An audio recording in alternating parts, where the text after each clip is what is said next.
Hi sir, బాగున్నారా? వైఎస్ఆర్సీపీకి సంబంధించి అబ్దుల్ అజీజ్ గారి మీద ఇంతవరకు ఒక అలిగేషన్స్ కూడా ఎవరు అధికారం పార్టీలో ఉన్న వాళ్ళు మాట్లాడిన దాఖలాలు ఇంతవరకు లేవని చెప్పి చాలా వరకు స్పష్టంగా తెలుస్తుంది. ఏంటి ప్రధాన కారణం దానికి సంబంధించి? ఎందుకు ఇంతవరకు ఒక్కరు కూడా మీ మీద ఇలాంటి ఏదో ఒక సబ్జెక్ట్ మీద కూడా మాట్లాడినటువంటి దాఖలాలు లేనే లేవు? అది వాళ్ళని అడగాలి మీరు. మేము అధికారంలో ఉంటే కదా మా పైన చెప్పడానికి. పోరాటం చేసే వాళ్ళతో ఏం చెప్తారు కంప్లైంట్స్? అధికారంలో ఉంటే ఆ కొండలో గుట్టలో మట్టో మశానమో ఇసకో ఏదో దొంగతనం చేస్తారు, దాంట్లో ఏదో ఒక అలిగేషన్ పెట్టచ్చు. ఇప్పుడు ఏం అలిగేషన్ పెడతారు? మేము ప్రజల తరపు నుంచి పోరాడుతున్నాం. సో కాబట్టి ఏం లేదు, మేము ఎక్కడ వాళ్ళు ఓటాలు పోయేవాళ్ళం కాదు కాబట్టి ఎవరు అడగలే మా గురించి. అంతే అంటారా సార్? అయితే మొత్తానికి ఇప్పుడు రేపు 4వ తేదీ రాబోయేటువంటి ఫలితాలు ఏ విధంగా ఉండబోతున్నాయని మీరు భావిస్తున్నారు సార్? ఇది చాలా రెస్పెక్టబుల్గా ఉంటాయి. ఈసారి ప్రజలు ఒక కంప్లీట్ కాన్షియస్గా ఓటేశారు. ఇది ఏదో ఓటు వేయడానికి వేయలేదు, కాన్షియస్గా అంటే మనస్సాక్షిగా వేశారు.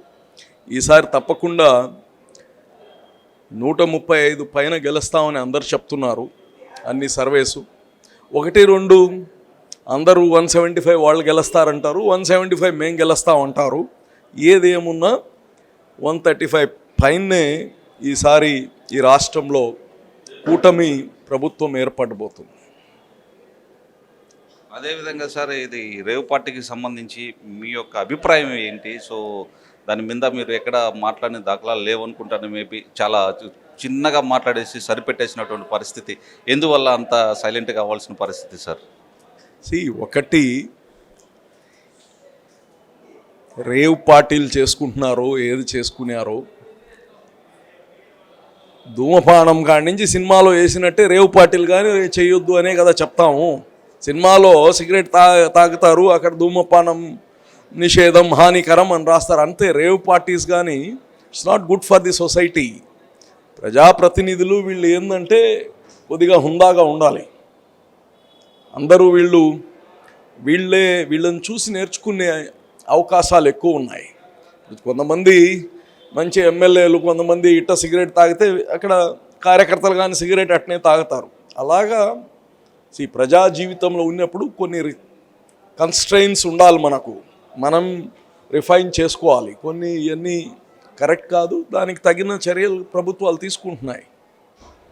అదేవిధంగా వైఎస్ఆర్సీపీ సంబంధించి ఎలక్షన్కి సంబంధించినటువంటి కమిషనర్ కావచ్చు, నెల్లూరులో కలెక్టర్, అదేవిధంగా ఎస్పీ గారు సక్రమంగా మాకు అనుకూలంగా లేరు అని చెప్పి వైఎస్ఆర్సీపీ వాళ్ళు చెప్తున్నటువంటి మామూలు మాట్లాడమాట. అదేవిధంగా టీడీపీకి పొత్తులో ఉన్నటువంటి అధికారులు ఉన్నారు, టీడీపీకి సపోర్ట్ చేస్తున్నారని చెప్తున్నారు వైఎస్ఆర్సీపీ వాళ్ళు. ఎంతవరకు కరెక్ట్ అంటారు సార్? ఇది ఒక సైకలాజికల్ ప్రాబ్లం వైఎస్ఆర్సీపీ వాళ్ళకి. వాళ్ళు ఫ్రస్ట్రేషన్లో ఉన్నారు. ఎవరు కనిపిస్తే, ఇప్పుడు మీరు కనిపించినా మా గురించి అన్ని తప్పుడు వార్తలు రాశారు కాబట్టి మేము ఓడిపోతున్నాం అని చెప్తారు. సో ఈరోజు అధికారులు, వాళ్ళ కింద పనిచేసిన అధికారులు, ఇక్కడ ఉండే ఎస్పీ మొన్నటిదాకా ఆడ పనిచేశారు. ఇది ప్రజావేదిక ఇవన్నీ కూల్చినప్పుడు ఈ ఎస్పీ అక్కడ ఉన్నారు. సో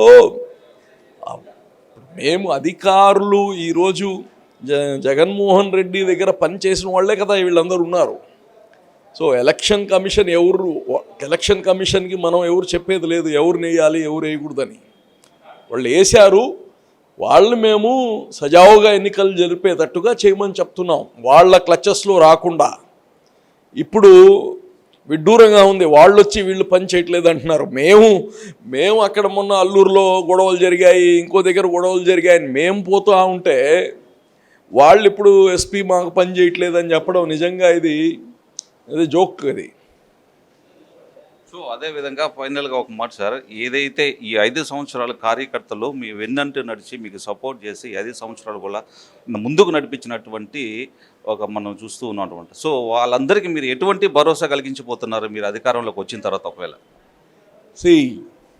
ఫండమెంటల్గా ఒక ప్రభుత్వం మారాలని ఎందుకు అనుకుంటాం? ప్రజలకి మేలు జరగద్దని. ఆ ప్రజల్లో మేము అందరంగా ఉన్నాము. ప్రజలు మా కార్యకర్తలు కానీ ప్రజల్లో భాగమే కదా. ఈరోజు ఇదేమి ఆలీబాబా 40 దొంగలు కాదు. ఇది దొంగతనం చేసుకొచ్చి మూటలు అందరికీ పంచడానికి. సో ఒక మంచి ప్రభుత్వంని తీసుకొచ్చాము, మంచి అభివృద్ధి చేసే ప్రభుత్వాన్ని తీసుకొచ్చామనే సంతోషం ఒకటి. రెండోది, మా కార్యకర్తలకి ప్రభుత్వం నుంచి ఎటువంటి సహాయ సహకారాలు కావాలన్నా, వాళ్ళ జీవితాలు బాగుపడడానికి, వాళ్ళకు ఉండే వృత్తి నైపుణ్యాలని ప్రదర్శించడానికి, వాళ్ళకుండే వృత్తి నైపుణ్యాలతో వాళ్ళ జీవితాలు బాగా చేసుకోవడానికి ఎప్పుడు కానీ పార్టీ ఫస్ట్ ఉంటుంది. ప్రభుత్వ సహాయం కావాలన్నా దాంట్లో ఎప్పుడు మనం వెనకాడమని కానీ తెలియచేస్తున్నాం. సో అదేవిధంగా చాలామంది పేదవాళ్ళు, మేము ఎప్పుడైతే ఎలక్షన్కి సంబంధించి అనేక ఊర్లు జిల్లాల్లో తిరిగామో, పేదవాళ్ళు మమ్మల్ని అడిగిన ఒకే ఒక క్వశ్చన్, అన్నా క్యాంటీన్ ఉంటే బాగుంటుంది, ఎందుకంటే మా ఆకలి తీర్చేటువంటి క్యాంటీన్ అది, సో దాన్ని ఏర్పాటు చేస్తే బాగుంటుంది అంటారు. అధికారం రాగానే ఫస్ట్ చర్య దాని మీద తీసుకుంటారని భావిస్తున్నారా సార్ మీరు? కోర్స్ మా అజెండాలో కానీ రాగానే ఫస్ట్ అన్నా క్యాంటీన్ స్టార్ట్ చేస్తాం.